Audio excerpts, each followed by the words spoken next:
வணக்கம், welcome to screen time with Dinesh. இன்னைக்கு என்ன படம் ரிவ்யூ பார்க்க போறோம் பார்த்தீங்கன்னா கங்குவா. இந்த படத்தை வந்து சிறுத்தை சிவா டைரக்ட் பண்ணியிருக்காரு. சூர்யா, திஷா பட்டானி, பாபி டியோல், அப்புறம் யோகி பாபு, கிங்ஸ்லி, கே.எஸ். ரவிக்குமார் இவங்களாம் இந்த படத்தில் வந்து நடிச்சிருக்காங்க. தேவி ஸ்ரீ பிரசாத் வந்து மியூசிக் பண்ணியிருக்காரு. இந்த படத்தை வந்து நம்ம எப்படி ரிவ்யூ பண்ண போகிறோம் அதுதான். இந்த படத்தை வந்து டைரக்டர் சிறுத்தை சிவா அவர் வந்து பார்த்தீங்கன்னா அந்த ஆடியன்ஸ் எல்லாருமே வந்து என்டர்டைன்மெண்ட் பண்ணியிருக்காரா இல்லை தேட்டருக்கு வர வச்சு ஓட விட்டுருக்காரா அப்படின்னு தான் நம்ம வந்து சொல்ல போகிறோம். ரொம்ப ஜென்யூனாக சொல்ல போகிறோம். இந்த படம் வந்து ஸ்டார்டிங் உள்ளே போய் உட்காந்தவொடனே பார்த்தீங்கன்னா பல நூறு ஆண்டுகளுக்கு முன்புன்னு சொல்லி காமிச்சாங்க. ஒரு பாட்டி வந்து கதை சொல்கிறாங்க. அந்த ஹிஸ்டாரிக்கல் படம் மாதிரி அந்த ரொம்ப பல வருஷத்துக்கு முன்னாடி காட்டுறாங்க. அப்புறம் கட் பண்ணி பார்த்தா 2024 ப்ரெசென்ட்டில் சூர்யா இருக்கார். அவர் ஃப்ரான்சிஸ்னு ஒரு கேரக்டர் இருக்கார். அவங்களுக்கு வந்து பார்த்தீங்கன்னா அவர் ஜாலியான ஒரு பர்சனாக இருக்கார். இந்த ஆளுங்களெல்லாம் கடத்தி கொலை பண்ணிவிட்டு கே.எஸ். ரவிக்குமார் பார்த்தீங்கன்னா அவர் கோவாவில் கமிஷனராக இருக்கார். அவர்கிட்ட காசு வாங்கிட்டுருங்க. அப்படியே ஒரு இந்த ஒரு விளையாட்டுத்தனமான ஒரு சூர்யா மாதிரி காமிச்சிருப்போம். அவர் கூட வந்து பார்த்தீங்கன்னா யோகி பாபு இருக்கார். அங்கே தான் ஹீரோயினும் அவங்க தான் இருக்காங்க. அவங்களும் ஒரு ஆப்போசிட் கேங் மாதிரி இருக்காங்க. 2 பேரும் ஏற்கனவே லவ் பண்ணியிருப்பாங்க. அது ஒரு காமெடியாக வந்து மேக்கிங் பண்ணியிருப்பாங்க. ஒரு 30 மினிட்ஸ் வந்து பார்த்தீங்கன்னா அது எப்படின்னு சொல்கிறேன்னா அது இந்திய ஆடியன்ஸ்க்கு ஏற்ற மாதிரி ஒரு காமெடியாக அது ஒரு பாட்டு கீட்டுலாம் வச்சு ஒரு கூத்து பண்ணியிருப்பாங்க. படம் போய் பார்த்தீங்கன்னா தெரியும், என்னடா படம் மாதிரி வந்துட்டோமா வேறு ஏதாவது படமா அப்படின்ற மாதிரிலாம் திங்க் பண்ணுவீங்க. அப்புறம் ஒரு 40 மினிட்ஸ் கழிச்சு தான் வந்து அந்த ஸ்டோரிக்குள்ளே போவாங்க. அப்போ அந்த பையனை வந்து பார்த்திங்கன்னா ஒரு ரஷ்யன் ரிசர்ச் சென்டரில் வந்து வச்சுருப்பாங்க, தனிமைப்படுத்தி வச்சுருப்பாங்க. அந்த பையனுக்கு வந்து பார்த்திங்கன்னா பூர்வ ஜென்மத்து ஞாபகம் வந்திருக்கும். அவனுக்கு சில பவர்லாம் இருக்கும். அந்த பையன் அங்கேருந்து தப்பிச்சு ஒரு ட்ரெயினில் ஏறிடுறான். அந்த ட்ரெயினில் போகும்போது அங்கே இருக்கிற பாடி கார்ட்ஸ்லாம் அவனை ஃபாலோ பண்ணுறாங்க, சேஸ் பண்ணுறாங்க. அப்போ அந்த கங்குவான்ற அந்த ஒரு சூர்யாவோட அந்த பூர்வ ஜென்மத்தை அவரோட முகத்தை வந்து அந்த ட்ரெயினில் வரைகிறாப்புல. அப்புறம் அப்படியே சூர்யா ப்ரெசென்ட் அப்படிலாம் காமிச்சிட்டே இருக்காங்க. அப்புறம் ஒரு ஹோட்டலில் வந்து ப்ரெசென்ட் சூர்யா அந்த பையனை வந்து மீட் பண்ணுறாப்புல. அந்த பையனை வந்து அந்த ரஷ்யன் ரிசர்ச் சென்டரில் இருக்கிற பாடி கார்ட்ஸ்லாம் வந்து அந்த பையனை தூக்கிட்டு போகிறாங்க. சூர்யா உடனே கிராஸ் பண்ணும்போது நிலாவை காட்டுறாங்க. அந்த பையனை காப்பாற்றணும் அப்படின்னு ட்ரை பண்ணும்போது அவர் வந்து காப்பாற்றணும் அப்படின்னு உள்ளுக்குள்ளே வந்து ஏதோ ஒரு இழுக்குது. அப்படியே போகும்போது நிலாவை காட்டுறாங்க. டக்குன்னு வந்து அந்த ஃப்ளாஷ்பேக்கை காட்டுறாங்க. பல நூறு ஆண்டுகளுக்கு முன்னாடி கங்குவான்ற சூர்யாவை காட்டுறாங்க. ஒரு பெரிய தீவு இருக்குது. அந்த தீவை சுற்றி 4 மலைகள் இருக்கு. அங்கே மக்கள்லாம் இருக்கிறாங்க. அங்கே வந்து அப்போ வந்து பார்த்தீங்கன்னா நட்ராஜ் எல்லாம் வந்து காமிச்சிருக்கோம். போஸ்லாம் வருவார். இந்த ஒரு பெரிய ஒரு வெள்ளைக்கார கூட்டம் வந்து பார்த்திங்கன்னா அந்த ஊரை கைப்பற்றணும்னு சொல்லி ஒரு சூழ்ச்சியாக வந்து அங்கே இருக்கிற மக்களெல்லாம் கொலை பண்ணுறாங்க. அப்போ சூர்யா ஊரில் தான் அது நடக்குது. அப்போ சூர்யாவை காட்டுறாங்க. இந்த படத்தை வந்து நல்லா ஒரு என்ன சொல்கிறது, இந்த படத்தை வந்து பார்த்தீங்கன்னா மைனஸ் அப்படின்னு பார்த்தீங்கன்னா ஃபஸ்ட்டு மைனஸ் பார்ப்போம். இந்த படத்தில் வந்து பார்த்தீங்கன்னா நல்ல ஒரு மேக்கிங் பண்ணியிருக்காங்க. ஆனால் மைனஸ் பார்த்தீங்கன்னா கங்குவான்னு கத்தி மியூசிக் போட்டே வந்து ஆடியன்ஸை வந்து ரொம்ப அப்செட் பண்ணியிருப்பாங்க. இந்த படத்தை வந்து தேவி ஸ்ரீ பிரசாத் அவர் தூக்கிட்டு வேறு யாராவது ஒரு நல்ல ஒரு மியூசிக் டைரக்டர் போட்டிருந்தாலும் படம் வந்து உருப்பட்டுருக்கும்.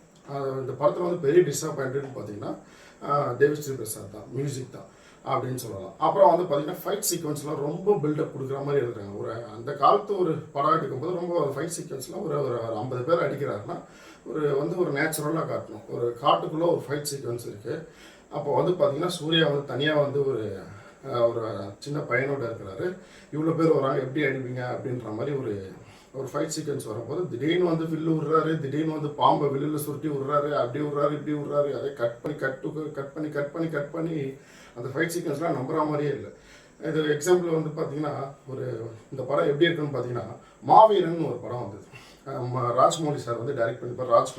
ராம் சரண் வந்து நடிச்சிருப்பார். அந்த படம் வந்து தமிழில் வந்து டப்பிங் பண்ணியிருப்பாங்க. சேம் அதே மாதிரி ஸ்டோரி தான். அவரும் வந்து பார்த்தீங்கன்னா ப்ரெசென்ட்டில் இருப்பார்.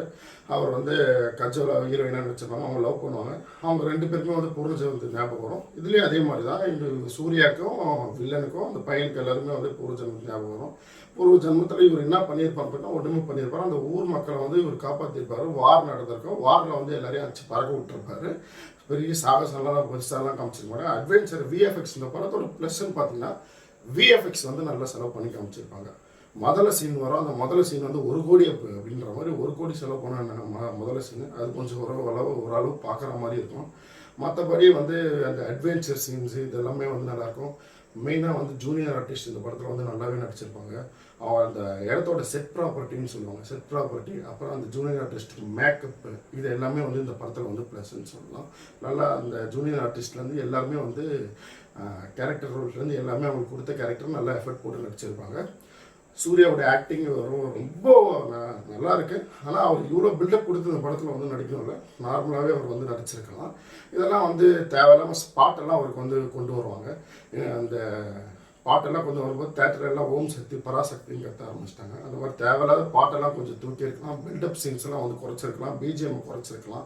இந்த படம் வந்து பார்த்தீங்கன்னா ஓவராலாக வந்து தமிழ் ஆடியன்ஸ்க்கு பிடிக்குமா அப்படின்னு பார்த்தீங்கன்னா சில பேருக்கு பிடிக்கும், சில பேருக்கு பிடிக்காது. ஏன்னா படத்தை வந்து பார்த்தீங்கன்னா தெலுங்கு ஆடியன்ஸ்க்கு ஏற்ற மாதிரி தான் எடுத்து வச்சிருக்காங்க. தமிழ் ஆடியன்ஸ்க்கு நிறைய பேருக்கு வந்து பிடிக்க வாய்ப்பு இல்லை.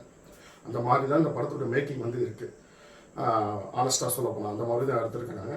செகண்ட் ஹாஃபில் வந்து பார்த்தீங்கன்னா அந்த ஹிஸ்டாரிக்கல் சீன் அது எல்லாமே முடிஞ்சு அப்புறம் வந்து பிரசன்ட் சூர்யா வந்து அந்த பையனை வந்து சேஸ் பண்ணி காப்பாற்றுவார். லாஸ்ட்டு ஒரு 20 மினிட்ஸ் வந்து இந்த படத்தில் வந்து ட்விஸ்ட் இருக்கும். வில்லன் யாருன்றது வில்லன் வந்து ஒரு ட்விஸ்ட்டாக காட்டுவாங்க. அந்த பையனுக்கு சில பவர்ஸ்லாம் இருக்கும். அப்புறம் சூர்யா காப்பாற்றுறது, அதுவும் சூர்யா அந்த ஃப்ளைட் சீனில் ஒரு ஃபைட் சீன் வரும். அதெல்லாம் நம்புற மாதிரியே இல்லை. திடீர்னு வந்து அவர் எப்படி அடிக்கிறாரு என்ன, இந்த ஃபாஸ்ட் அண்ட் ஃபியூரியஸ்லாம் வந்து பார்த்தீங்கன்னா அதுவும் ஒரு கிளைமேக்ஸில் வந்து ஒரு ஃப்ளைட் சீன் வரும். அந்த ஃபைட் சீக்வன்ஸ்லாம் அந்த ஃப்ளைட்டில் வந்து ஒரு ஃபைட் சீக்வன்ஸ்லாம் நல்லா எடுத்திருப்பாங்க. அந்த மாதிரி படம்லாம் பார்த்துட்டு இதுவும் என்னடா இவர் ஃப்ளைட்டில் உள்ளே போகிறாரு, ஃப்ளைட் வந்து ஓப்பன் இருக்குது, அந்த ஆளுங்கள்லாம் வச்சு பறக்குறாங்க, அதெல்லாம் ஒரு நம்புற மாதிரியே இல்லை.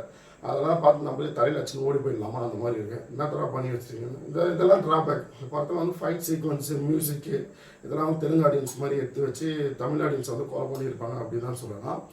இந்த படத்தை நீங்கள் வந்து ஓவராலாக வந்து பார்த்தீங்கன்னா 1 டைம் வாட்சபிள் அப்படின்னு சொன்னால் எல்லா படம் பார்த்து வேறு வழியே இல்லைன்னா போய் தொலைலாம் அப்படின்ற பட்சத்தில் நீங்கள் போய் இந்த படத்தை வந்து பார்க்கலாம்.